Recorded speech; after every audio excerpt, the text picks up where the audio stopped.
नमस्कार, मैं जनता शिवम गौतम। और जिस तरीके से मुंबई में बीएमसी ने कंगना रनौत के ऑफिस को तोड़ने का काम किया था, उसको लेकर पहले भी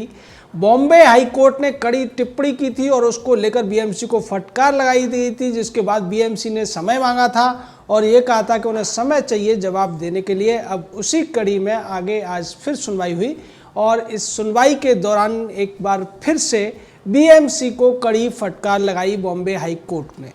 दरअसल बीएमसी के वकील भगवंत लाटे ने ये कहा कि उन्हें अपना एफिडेविट जमा करने के लिए और वक्त की ज़रूरत है, जिसको लेकर आर.एल. छागला जो कि बॉम्बे हाई कोर्ट के जज हैं, उन्होंने ये कहा कि जब आपने कंगना रनौत का ऑफिस तोड़ा था तब आपके पास बहुत ज़्यादा जल्दी थी और आज जब कोर्ट में आपको जवाब देना है तो आपको समय की ज़रूरत है। क्या हम उस पूरी की पूरी प्रॉपर्टी को इसी तरीके से आधी टूटी हुई हालत में छोड़ सकते हैं? हम ऐसा बिल्कुल भी नहीं करेंगे। हालांकि कोर्ट ने जो बीएमसी के वकील और संजय राउत के वकील को टाइम तो दे दिया मंगलवार तक का, लेकिन साथ ही साथ कोर्ट ने अब कह दिया है कि वो पिटिशनर यानी कि कंगना रनौत के वकील की दलीलें कल से सुनेंगे।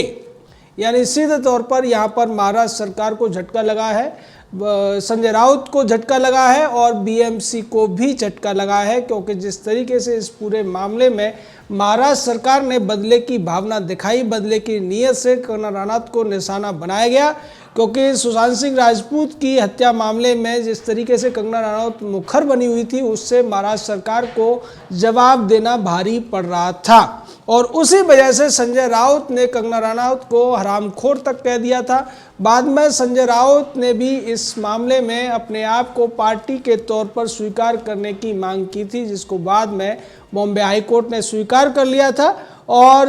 आज संजय राउत की तरफ से बोलते हुए वकील थोराट ने कहा कि चूंकि संजय राउत अभी दिल्ली में है और दिल्ली में मानसून सत्र चल रहा है, इसलिए हमें कुछ समय की ज़रूरत है। यानी कि जानबूझकर संजय राउत, शिवसेना और बीएमसी इस पूरे मामले को लंबा खींचने की कोशिश में लगे हुए हैं। और ऐसा तब होता है जब कोई व्यक्ति कुछ गलती कर देता है और उस गलती के लिए उसके पास कोई बहाना नहीं होता, अपने आप को सही साबित करने के लिए उसके पास तर्क नहीं होते हैं, तो वो इसी तरीके से बहानेबाजी करता है, जैसा कि आज बीएमसी करती हुई नजर आ रही है या महाराष्ट्र सरकार करती हुई नजर आ रही है या फिर महाराष्ट्र सरकार और शिवसेना का शकुनी संजय राउत करता हुआ नजर आ रहा है।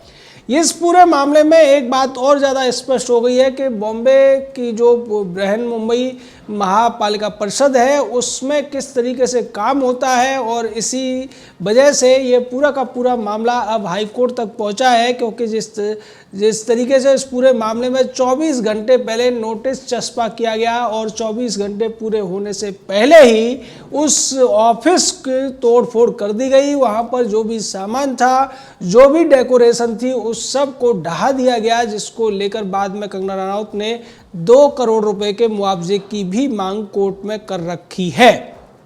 यहाँ एक बात और दिलचस्प है कि मुंबई के अंदर हजारों की संख्या में, जिनकी संख्या अगर किरीट सोमैया और देवेंद्र फडणवीस के दावों की बात पर हम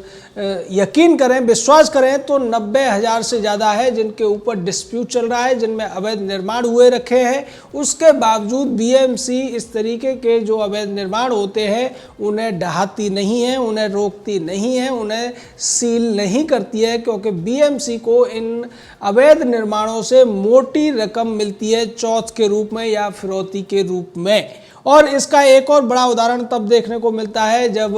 मनीष मेहरोत्रा का जो ऑफिस है वो कंगना रनौत के पाली हिल के ऑफिस से थोड़ी सी दूर पर है। मनीष मेहरोत्रा को एक नोटिस जारी किया जाता है, इसमें जवाब देने के लिए 7 दिन का समय दिया जाता है, जबकि कंगना रनौत को 24 घंटे का समय दिया गया था। कंगना रनौत के वकील रिजवान सिद्दीकी ने हाई कोर्ट में अपील लगा दी थी और जब बीएमसी के अधिकारियों को यह पता चला कि हाई कोर्ट की सुनवाई होनी है 11 बजे से, उससे पहले ही इन लोगों ने वहां जाकर तोड़फोड़ कर दी। तो ये जो बदनीयती है, इससे बीएमसी अब बच नहीं सकती, जिसकी वजह से बीएमसी समय का बार बार बहाना कर रही है और बार बार हाई कोर्ट से उसको डांट भी सुननी पड़ रही है।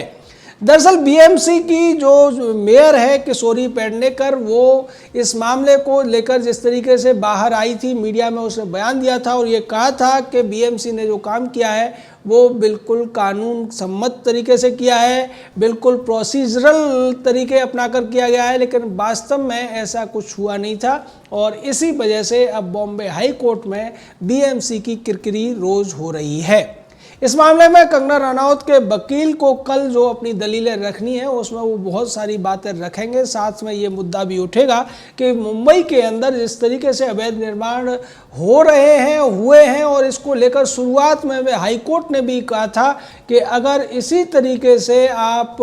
अवैध निर्माण के खिलाफ कार्रवाई करेंगे तो आधी से ज़्यादा जो मुंबई है वो रहने लायक या काम करने लायक नहीं बचेगी। ये बहुत बड़ी टिप्पणी थी। उस टिप्पणी से भी न महाराष्ट्र सरकार को कोई अकल आई और ना ही बीएमसी को अकल आई है, बल्कि वो अभी भी अपने गलत कामों को सही साबित करने की कोशिशों में जुटे हुए हैं। और जब उनके पास बार बार समय लेने के बावजूद तर्क नहीं पैदा हो पा रहे हैं, बार बार उन्हें समय मिलने के बावजूद वो अपने आप को ये साबित नहीं कर पा रहे हैं कि उनकी जो कार्रवाई थी वास्तव में न्याय संगत थी, वास्तव में नियम कानूनों के तहत थी, इसी वजह से अब वो बार बार समय की मांग करते हुए दिखाई दे रहे हैं। लेकिन इससे ये बात साबित होती है कि कंगना रनौत जो अब कह रही है, इस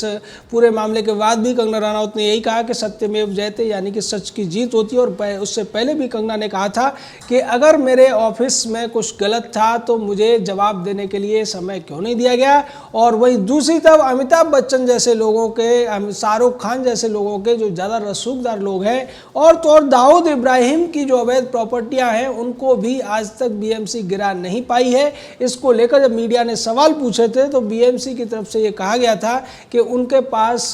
जो श्रमिक नहीं है या उनके पास संसाधन नहीं है, यानी कि दाऊद इब्राहिम की बिल्डिंग को गिराने के लिए श्रमिक नहीं है। जबकि इसी मुंबई में आदर्श घोटाले के तहत आदर्श सोसाइटी की बिल्डिंग को डायनामाइट से एक दिन के भीतर गिरा दिया गया था, तो फिर दाऊद की उन बिल्डिंगों को क्यों नहीं गिराया जा रहा है? इस सब के पीछे भ्रष्टाचार है। और भ्रष्टाचार के तहत इस तरीके की जो शिकायतें आती है बीएमसी में, उन शिकायतों को बेहद लालच के साथ देखा जाता है और ऐसी शिकायतों वाले स्थानों से पहले संपर्क किया जाता है, उन्हें धमकाया जाता है और तोड़ने की धमकी दी जाती है। उसके बाद उन लोगों से मोटी रकम वसूल ली जाती है। यही वजह है कि 90,000 से ज़्यादा शिकायतें होने के बावजूद बीएमसी ने अभी तक ऐसा कोई बड़ा एक्शन नहीं लिया। दूसरी तरफ अमिताभ बच्चन के जो बंगले हैं उनमें भी कई बार ये नोटिस जारी किए गए और बाद में उनको बीएमसी ने नो ऑब्जेक्शन सर्टिफिकेट भी दे दिया, यानी कि एनओसी भी दे दी है। इसका मतलब ये है कि अब कोई अगर शिकायत करता भी है तो अमिताभ जैसे, शाहरुख खान जैसे, सलमान खान जैसे, जावेद अख्तर, करण जौहर जैसे लोगों के बंगलों में तोड़फोड़ नहीं होगी, क्योंकि उन्हें पहले से ही एनओसी मिल चुकी है। दरअसल बीएमसी जो ये कार्रवाई करता है या जो कार्रवाई उसने कंगना रनौत के ऑफिस में की थी या फिर जो धमकी उन्होंने कंगना रनौत को उसके जो 3 फ्लैट हैं उसमें करने के लिए दे रखी है, उसकी वजह यह है कि कोई भी व्यक्ति जब किसी बिल्डर से मकान या फ्लैट खरीदता है तो उसका जो पहले से नक्शा होता है उसमें अगर कोई भी वो बदलाव करता है, अगर वो कहीं पर वॉश बेसिन बना देता है, कहीं पर वो किचन की जगह स्टोर बना देता है और स्टोर की जगह किचन बना देता है, जैसा कि बहुत से लोग वास्तु दोष की वजह से करते हैं, तो इसको भी बीएमसी की नज़र में अवैध निर्माण माना जाता है। अगर आपने बालकनी में पौधे रख दिए हैं तब भी अवैध निर्माण है, अगर आपने बालकनी में बैठने की जगह बना दी है, बैठक बना दी है, तब भी अवैध निर्माण है। ये इस तरीके का बीएमसी का एक तरफा वहाँ पर तानाशाही चलती है और उसी की वजह से इस तरीके के लोगों को या तो हरेस किया जाता है या फिर उनसे मोटी वसूली की जाती है। चूंकि कंगना रनौत महाराष्ट्र सरकार के खिलाफ बोल रही थी, उद्धव ठाकरे पर निशाना साध रही थी, संजय राउत को बार बार जवाब दे रही थी और जिस तरीके से कंगना रनौत ने इस तोड़ फोड़ के बाद में उद्धव ठाकरे को कहा था कि उद्धव ठाकरे तूने मेरा ऑफिस तोड़ा है लेकिन तेरा घमंड टूटेगा, ऐसा लगता है कि उद्धव का घमंड तो टूट चुका है। और इस पूरे मामले में एक और बड़ा फैसला कंगना रनौत ने लिया था। उसने कह दिया था कि मैं अपनी इस प्रॉपर्टी को तब तक ठीक नहीं कराऊंगी जब तक फैसला नहीं हो जाता है, और तब तक मैं मलबे को भी नहीं उठाऊंगी। यानी कि तब तक लोगों को ये बार बार दिखेगा कि बीएमसी ने उद्धव ठाकरे, संजय राउत के इशारों पर किस तरीके से अत्याचार किया था, किस तरीके से अन्यायपूर्ण हरकत की थी। और बाद में अब बीएमसी ने इस सब से पल्ला झाड़ने की कोशिश की है। जिस अधिकारी के नेतृत्व में ये सब हुआ था उसी अधिकारी को अब जवाब देने के लिए आगे कर दिया है। यानी कि बीएमसी खुद को गिरता हुआ देखकर, महाराष्ट्र सरकार और शिवसेना को गिरता हुआ देखकर एक बलि का बकरा ढूंढ लाई है। और जिस अधिकारी को पहले निर्देश दिए गए थे, अब यह कहने की कोशिश की जा रही है कि उसी अधिकारी ने अपने विवेक से, अपने एक्सपीरियंस के बल पर यह निर्णय लिया था। इसमें शिवसेना का या फिर किशोरी पेडनेकर जो कि शिवसेना की तरफ से बीएमसी की मेयर है, या फिर महाराष्ट्र के मुख्यमंत्री उद्धव ठाकरे, या उसके शकुनी संजय राउत, या फिर महाराष्ट्र के गृह मंत्री अनिल देशमुख का कोई दोष नहीं है। ऐसा व्यक्ति तब करता है जब वो खुद मान ले कि हाँ उसने गलती की है, उससे अपराध हुआ है, और अपने उस अपराध की सजा से बचने के लिए जिस तरीके की बातें आज उद्धव ठाकरे और उनकी पार्टी करती हुई दिखाई दे रही है, आज जिस तरीके से दलीलें या फिर याचना करती हुई बीएमसी कोर्ट में दिखाई दे रही है, उससे तो ऐसा लगता है कि जो बात कंगना रनौत ने कही थी कि मेरा ऑफिस टूटा है, तेरा गुरु टूटेगा, निश्चित तौर पर उद्धव ठाकरे का घमंड टूट चुका है, संजय राउत का घमंड टूट चुका है, बीएमसी और शिवसेना का घमंड टूट चुका है। हालांकि हाई कोर्ट का फैसला अभी आया नहीं है, हाई कोर्ट में कल फिर बहस होगी, लेकिन उस बहस से पहले ही ये बात हम दावे के साथ कह सकते हैं कि जो शिवसेना और संजय राउत या उद्धव ठाकरे जैसे लोग बड़ी बड़ी बातें कर रहे थे, अब उनका घमंड टूट चुका है। जय हिंद, जय भारत।